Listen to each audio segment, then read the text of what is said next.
எல்லாருக்கும் வணக்கம். இன்றைக்கி பார்த்தீங்கன்னா சாட்டர்டே நீ பக்ரீத். அப்புறம் வந்து நம்ம இன்றைக்கி வந்து நான்வெஜ் செய்ய போகிறதில்ல.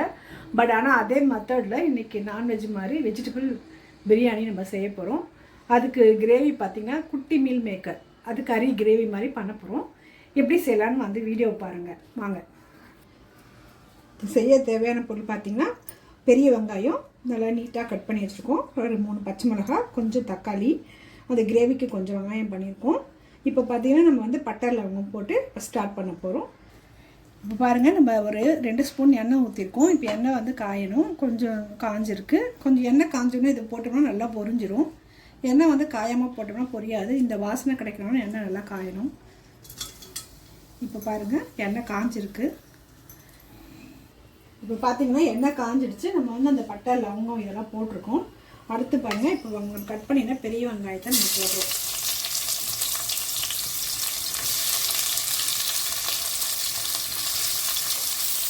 இப்போ இந்த வெங்காயம் நல்லா வதக்கி ஒரு பொன்னிற ப்ரௌன் கலரில் வரும்போது தான் நம்ம அடுத்து எந்த பொருள் வேணாலும் நம்ம ஆட் பண்ணலாம்.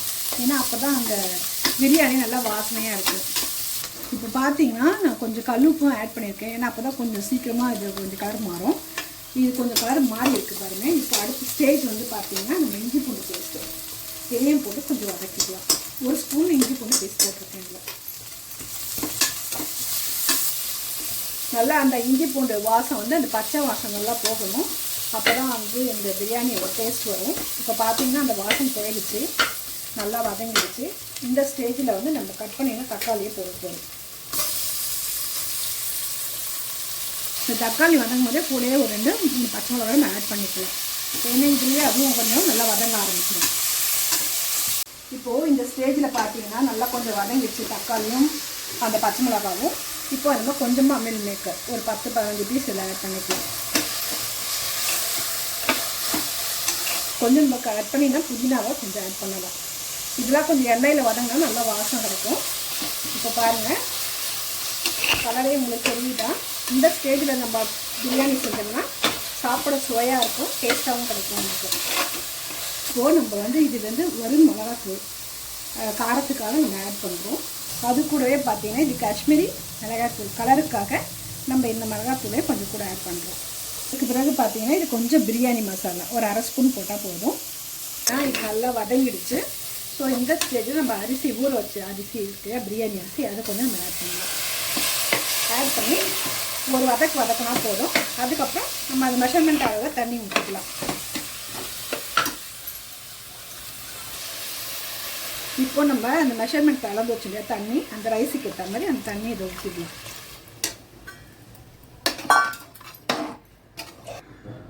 இப்போ இந்த ஸ்டேஜில் மேலே கொஞ்சம் நம்ம புதினா கலரையாக போட்டுடலாம். ஏன்னா இப்போ நல்லா வாசம் கிடைக்கும், நமக்கு வாசமாக இருக்கும் பிரியாணி. இப்போ போட்டுட்டோம். அடுத்து மூடி போட்டு மூடி வச்சுட்டு ஒரு விசில் வந்தால் போதும், பிரியாணி ரெடி ஆகிடும்.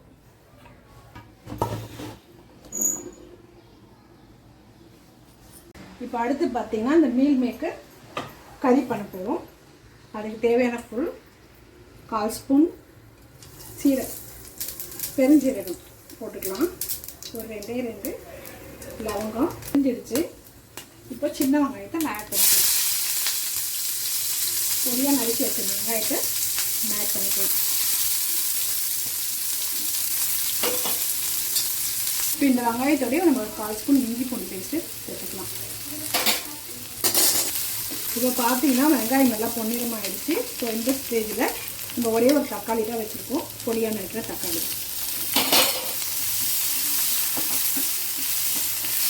இப்போ இதெல்லாம் நம்ம கொஞ்சம் கல்லுப்பு ஆட் பண்ணினா சீக்கிரமாக வதங்கிடும்.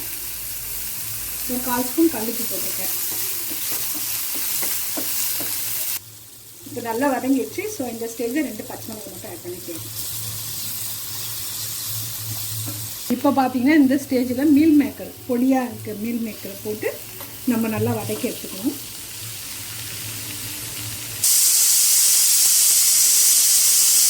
இப்போ பார்த்தீங்கன்னா பிரியாணி ரெடி ஆகிடுச்சு. ஒரு விசில் வந்தாச்சு. இப்போ ஸ்டவ்வை நம்ம ஆஃப் பண்ணிவிட்டு ஒரு 5 நிமிஷம் அந்த ப்ரெஷர்லேயே விட்டுடலாம். அடுத்து இப்போ பார்த்தீங்கன்னா இந்த குட்டி மீல் மேக்கரை நல்லா தண்ணியை கொதிக்க வச்சுட்டு ஆஃப் பண்ணிவிட்டு அதில் போட்டு ஒரு 5 நிமிஷம் ஊறட்டுன்னுட்டு எடுத்துடணும். எடுத்துகிட்டு திருப்பி வேறு தண்ணியில் வாஷ் பண்ணணும். வேறு தண்ணியில் வாஷ் பண்ண பின்னாடி தான் நம்ம சமைக்க ஆரம்பிக்கணும். இப்போது இப்போ பாருங்கள், நம்ம வந்து குட்டி மீல் மேக்கரை போட்டு நம்ம வதக்கின வெங்காயம், தக்காளி, பச்சை மிளகாவோட ஆட் பண்ணி ஸோ இதையும் கொஞ்சம் நல்லா வதக்கணும். இது லோ ஃப்ளேமில் தான் இப்போ வச்சு பண்ணிட்டுருக்கோம். இந்த ஸ்டேஜில் வந்து நம்ம மசாலா பொருளை ஆட் பண்ணிக்கலாம். 1/4 spoon garam masala, 1/2 spoon Kashmiri chilli powder, ஒரு 1/4 ஸ்பூன் பார்த்திங்கன்னா வெறும் மிளகாய்த்தூள். இந்த மீல் மேக்கரில் கொஞ்சமாக நம்ம வந்து புதினா தழையில் போடலாம்.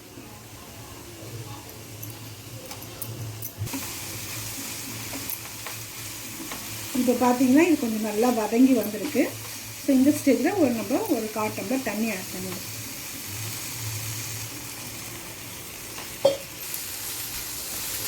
இப்போ பார்த்தீங்கன்னா இந்த ஸ்டேஜில் மீல் மேக்கர் நல்லா வதங்கியிருக்கு.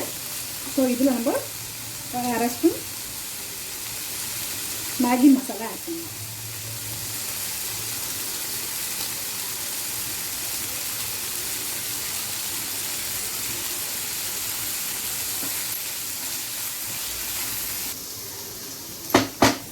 இந்த மீல் மேக்கர் கறி மசாலா வந்து ரெடி ஆகிடுச்சு.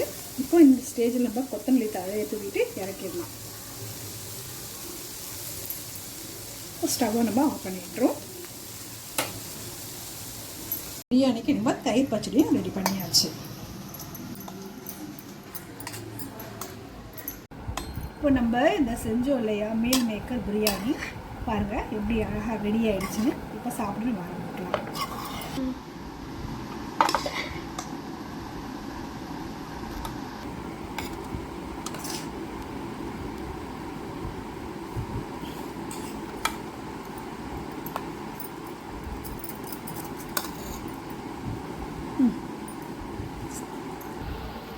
இதோட பார்த்தீங்கன்னா நம்ம லஞ்ச் ரெசிபி ரெடி ஆகிடுச்சு.